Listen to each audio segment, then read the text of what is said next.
Hey, what's happening, everybody? Good to be with you tonight. Hope you are well. What is theology? I used to think that,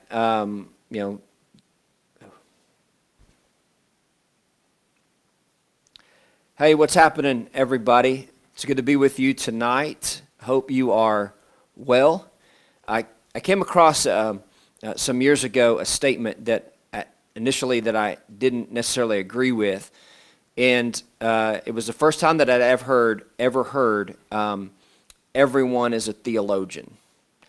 And I thought, no, absolutely not. I know a lot of people, and I don't know that there's several of them I don't know that I would lump into the category of theologian. And then they gave the definition. Theology is simply what we believe to be true about God. And so from that perspective, or from that standpoint, I mean, an atheist has a theology. An atheist believes that God doesn't exist, and so that's his theology. It's the ideas or the beliefs that we have that we believe to be true about who God is. And so the question then becomes, not do you have a theology, but the question becomes, do you have a good theology? Or to say it another way, do you have a biblical theology? Do you have a theology that is expressed through how God is described in the Scriptures? And that's where we would say that we get our theology from.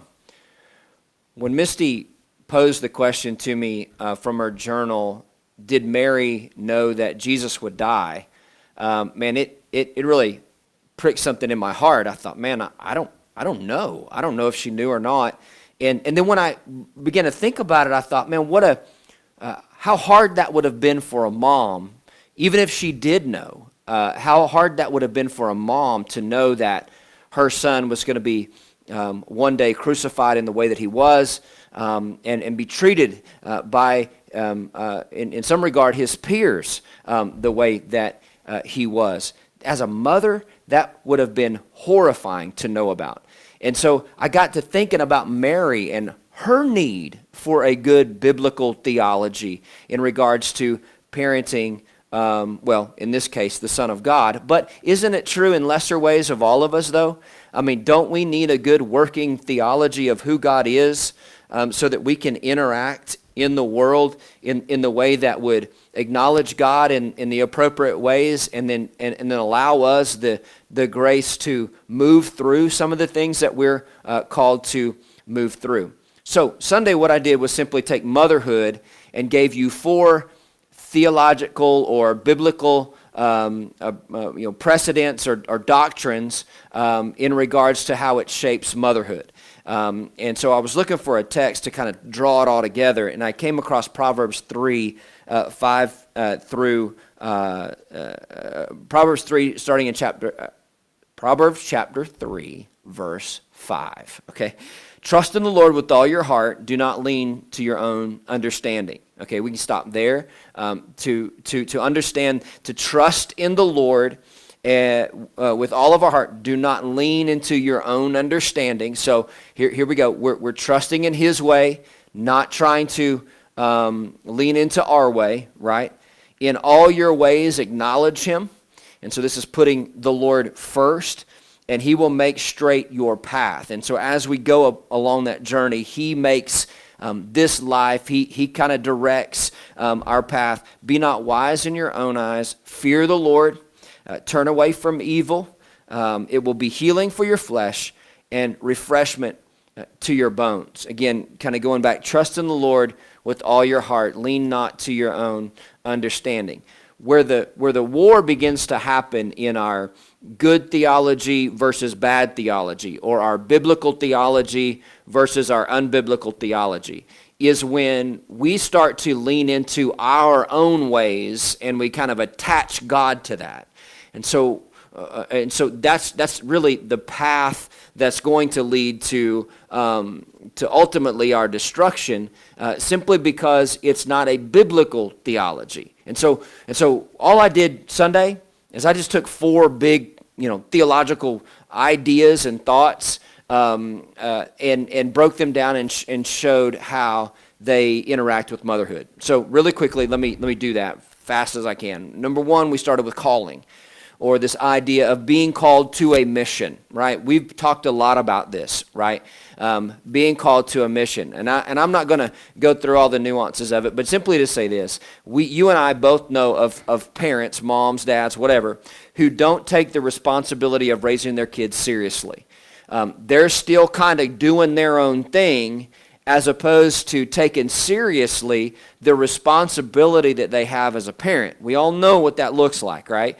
Well, it doesn't just apply for motherhood. It applies for literally every other facet of life. If we don't see what we're doing or what we're being asked to do as a calling from the Lord, odds are we're not going to treat that with the seriousness or the focus that we should. And so it's important to know that we are called by God to be a witness in this world.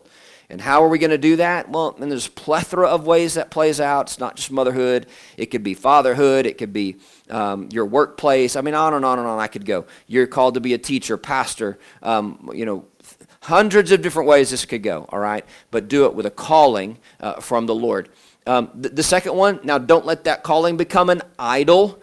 And so the next big theological piece is to avoid idolatry. Idolatry is simply where we place a value on the things that have been created. We place too high of a value, meaning that we can't be happy unless we have this thing going right. We don't find joy unless this thing is, whatever it is going well. In this case, for the illustration, a mother idolizing her children, okay? They're not happy, they're not joyful unless these kids are performing in such a way that gives her that affirmation, right? Another piece of that is they give her identity. We know that we are in idolatry when we're expecting, here's one for the men, our work to give us a sense of value or worth or to define who we are. Yeah, I come up, I introduce myself to you. You say, hello, I'm so-and-so, and I work at X, Y, and Z. That's somebody who's leading out their identity is found in work. That's how they're leading it out. And so we don't want our identity to be shaped by the things under the sun. We want our identity to be shaped by God. Good gifts become dangerous when they become God's. The gift of God, or the gifts given to us by God, are not God. And we have to really have a strong conviction and understanding that we need to make sure our lives are free of idolatry. So idolatry was one. Again, I can't break it all down. I've got to keep moving. The next one was the doctrine of suffering. I don't spend a whole lot of time on this because I got a whole sermon in regard to that just a few weeks ago. Comfort over discomfort, the idea or the craving that we all have to be comfortable. In this life, we will have trouble, right? And I hit on here that the prosperity gospel has done some damage here. The health and wealth gospel. It came up to me as well since Sunday that, hey, yes, stay away from the prosperity gospel, but hear me, the answer to the prosperity gospel is not the poverty gospel. It's not to say, okay, let's be poor, let's be unhealthy, and that's how we lean into more of God. No, that's not the case either. That's not what we're advocating for. We're just simply saying the gospel is enough for us.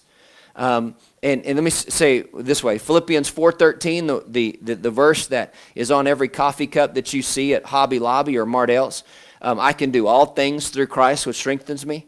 Man, really be good for you to go and read some of those verses before 13. You know what Paul's saying? He's saying, whether I've had enough or I've had plenty or whether I have lacked, I have learned in all things to be content. The days when I didn't have enough, I learned how to be content. The days when I had plenty, I learned to be content. And then he says, I can do all things through Christ who strengthens me. The answer to the prosperity gospel is not the poverty gospel. The answer to both is the gospel. Christ alone. Faith alone through Christ alone is enough for me. And I'm going to live my life in such a way. And so anyway, there's plenty of ways that plays out. Lastly, the sovereignty of God. I think that it's important in motherhood to understand the sovereignty of God simply because at some point they're going to be adults and they're going to move on. And whether you're a mom, dad, parent in any way, right, we got to face this reality, man. We're not in control. God is in control.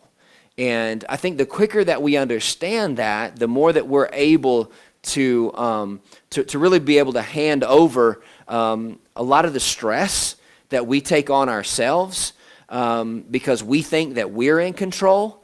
And we're able to actually have some peace from God knowing that, hey, God has this. Now, what's difficult about sovereignty and trusting in the sovereignty of the Lord is we have to ask ourselves two big, huge, in my opinion, the question of all questions when it comes to God. Number one, is he good?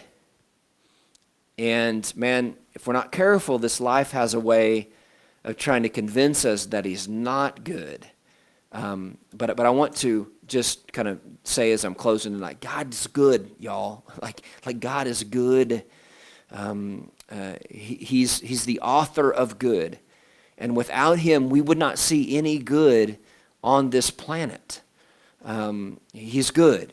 And lastly, the other big pivotal question, well, if he's good, then he must not love me because I'm walking through these hard times. And so the enemy convinces us, hey, he's not loving. And man, that's just simply not true. He sacrificed his own son on the cross so that we might be in the family of God. I don't know of anything more loving than that.